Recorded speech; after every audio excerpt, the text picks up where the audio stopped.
अब सोचिए जरा, किसी दिन आप घर पे ताला मार के कहीं छुट्टियां बिताने चले जाएं और जब आप कुछ दिन बाद छुट्टियां बिता के घर वापस आए तो आप देखें कि आपकी संपत्ति अब आपकी संपत्ति है ही नहीं, क्योंकि उस पे किसी का बोर्ड लग चुका है कि ये इस विभाग की संपत्ति है।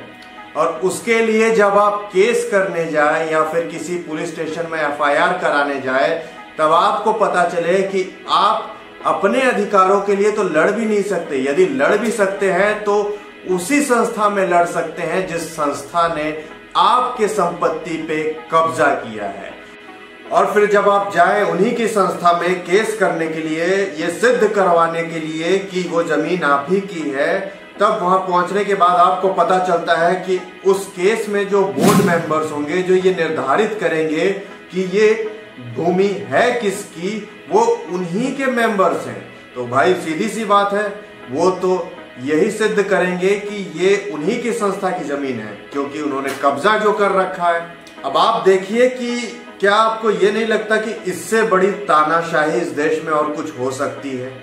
जी हाँ, ये जो कहानी सुनाई मैंने, ये वास्तविक घटनाओं पे आधारित है और बहुत से लोगों को पता भी होगा भली भांति।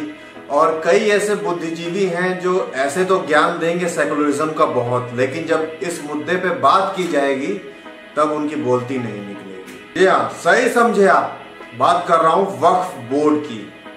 अब चलिए सबसे पहले ये जान लेते हैं कि वक्फ बोर्ड है क्या और क्या करता है। वक्फ बोर्ड का गठन 1954 में हुआ था, जिस समय नेहरू की सरकार थी।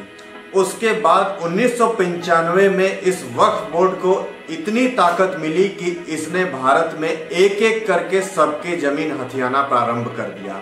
अब देखिए वक्फ बोर्ड काम कैसे करता है। सन 1954 में वक्फ बोर्ड के गठन के बाद सन 1995 में वक्फ बोर्ड के एक्ट में बहुत सारे संशोधन किए गए। जैसे कि वक्फ एक्ट 1995 का सेक्शन 3R कहता है कि मुसलमानी कानून के अनुसार यदि कोई भी धरती पाक पाई जाती है, यानी कि कोई भी भूमि उसे लगता है कि पवित्र है मुसलमानी कानून के अनुसार, तो वो उसे अपना बना सकता है, यानी कि उस संपत्ति को अपना घोषित कर सकता है। सीधे सीधे कहे तो उस पर कब्जा कर सकता है।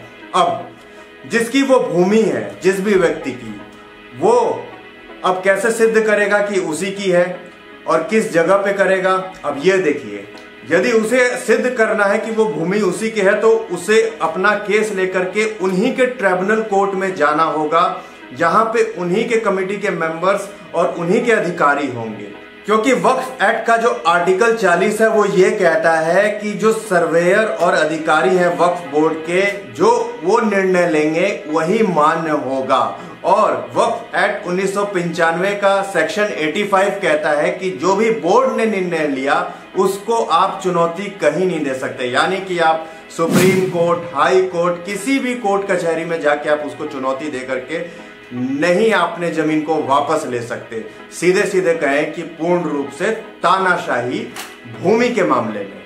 अब आप देखिए कि ऐसे ही घटिया नियमों के कारण आज हमारे देश में भारतीय रेलवे और भारतीय सेना के बाद जो तीसरे नंबर पे सबसे ज्यादा जमीन है वो वक्फ बोर्ड के ही पास है। एक केंद्र में और 32 राज्यों के वक्फ बोर्ड के अगर पूरी संपत्ति मिलाई जाए तो लगभग 9.5 लाख एकड़ इकट्ठा कर रखे हैं इन लोगों ने। अब सोचिए जरा, माइनॉरिटी के नाम पे दोगलापन, इससे बड़ा और क्या होगा? अब इन्हीं सब चीजों को ध्यान में रखते हुए सरकार इस एक्ट में संशोधन करके नया बिल लाई है, यानी कि नया प्रस्ताव रखा है, जिसमें कुछ ऐसे एक्ट है जिनमें बदलाव किया जाएगा। जैसे कि पहले क्या होता था, वक्फ बोर्ड किसी की भी भूमि पे जाता था और अपना बोर्ड गाड़ करके कहता था कि ये हमारी भूमि है। उसके बाद क्या होता था, जिसकी भी वो जमीन होती थी वो व्यक्ति इन्हीं के कोर्ट में आकर के केस लड़ता था, फिर हार जाता था। ये सिद्ध हो जाता था कि ये उन्हीं की है, यानी कि वक्फ बोर्ड की है। लेकिन अब ऐसा नहीं होगा। अब वो व्यक्ति सिद्ध नहीं करेगा कि ये भूमि उसकी है, अब वक्फ बोर्ड ही सिद्ध करेगा कि ये भूमि उसकी है। और दूसरा एक और प्रस्ताव लाई है सरकार, इसमें महिलाओं की हिस्सेदारी।